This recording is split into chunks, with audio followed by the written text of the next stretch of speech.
moons are there? Can you name them all? There's a great way to do it. You know, we have Mercury up here. We have Venus is the second, and then Earth. Mars. You can see Venus and Earth are about the same size. Mars a little smaller. Then, of course, the king of the planets with Jupiter, Saturn, Uranus, Neptune. A good way to remember it, of course, is some little catchy phrases. My very educated mother just showed us 9 planets. Now, the problem without Pluto being there, you can remember the first thing. In the horoscope. Tonight, we're going to see a remarkable view of Jupiter. Jupiter is really one of the central ones. This is the one that Galileo established the theory that, wait a second, we're not the center of the universe, as was previously thought.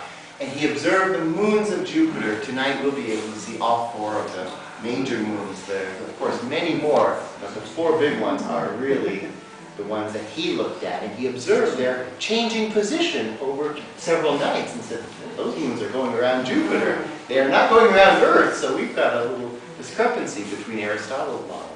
And of course, things have changed, our whole perspective on our universe. The interesting thing is the whole idea of longitude. Before they developed a clock that was accurate enough to determine your longitude, scientists were saying, well, gee, we know how the Jupiter moons go around, and we can actually time them, and we can figure out our longitude by where they are relative to where you are on Earth. And that's okay if you can observe the moons from a stable position like we will tonight. We'll see all 4 of them. But when you're on a boat looking through a spyglass, it's very hard to calculate the position of the moon. So that wasn't really a good solution for sea captains. So a man by the name of Harrison came along and invented a clock that was accurate enough to only gain, I think it was about 3 seconds in a voyage across the Atlantic.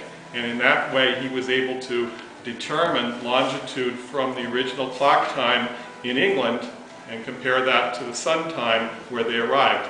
And using that, they were able to tell how many hours of distance and difference in terms of longitude they had gone.